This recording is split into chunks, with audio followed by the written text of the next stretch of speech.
हुबळी कर्नाटकात नुकत्याच झाल्या नेहा हिरेमठ या विद्यार्थिनीची हत्या प्रकरणात आरोप प्रत्यारोप सुरूच आहे।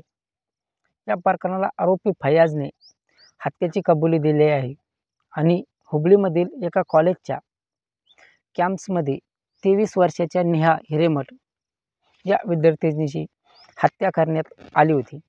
नेहाने आपल्याशी बोलायला नकार दिल्यामुळे तिच्यावर चाकूने 10 वेळेस वार करून तिची हत्या करण्यात केल्याची कबुली फैयाजने दिली आहे।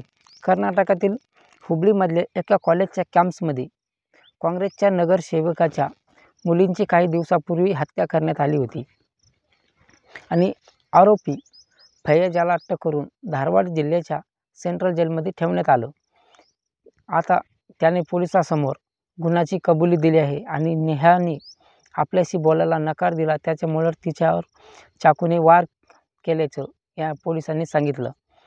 घटनेआधी कॉलेज सोडलं होतं असं फैयाजने सांगितलं आणि 1 आठवडा आधी कॉलेजमध्ये जाऊन नेहाशी बोलण्याचा प्रयत्नही केला होता, मात्र तिने टाळाटाळ केली आणि तिथून ती निघून गेली। 18 एप्रिलला ती परीक्षेसाठी BBC कॉलेजमध्ये आली होती आणि परीक्षा संपल्यावर ती वर्गाच्या बाहेर आल्यावर त्याने पुन्हा तिच्याशी बोलण्याचा प्रयत्न केला, मात्र तिने बोलण्यास नकार दिल्याने त्यामुळे त्याला राग येऊन तिच्यावर चाकूने 10 वार केले आणि राग आल्यामुळे स्वतःवर नियंत्रण राहिलं नाही असंही त्यांनी सांगितलं। 23 वर्षीय Neha master of computer application शिकत होते आणि तिच्या हत्येची घटना CCTV कॅमेऱ्यामध्ये टिपली गेली आहे। या घटनेतल्या आरोपी नेहाचा आणि कोणताही संबंध नव्हता। ती साहसी मुलगी होती आणि ते दोघं केवळ मित्र होते, त्यांच्यात प्रेम प्रकरण नव्हतं असं तिचे वडील निरंजन हिरेमठ यांनी म्हटलं। नीट सांगून ऐकत नाही तर यात ती तक्रार दाखल करील असंही तिने आरोपीला सांगितलं होतं असं ते म्हणाले आणि या प्रकरणाचा आणखी 4 जण सहभागी येत आहेत। या चौघांना नेहाचा धर्म परिवर्तन करण्याचा प्रयत्नही केला असंही निरंजन हिरेमठ यांनी म्हटलं आहे। या घटनेनंतर भाजपचे विद्यार्थी परिषदेने आरोपीवर कडक कारवाई करण्याची मागणी केली आणि कोणत्याही याबाबत आंदोलन केलं।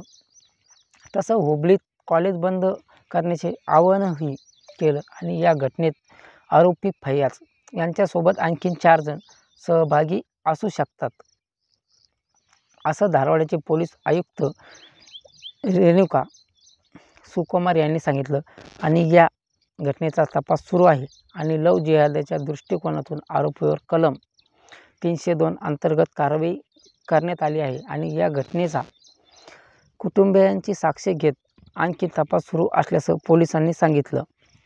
दरम्यान या घटनेवरून कर्नाटकात ऐन निवडणुकीचं वातावरण तापलं आणि राजकीय पक्षांमध्ये आरोप प्रत्यारोप सुरूच आहे।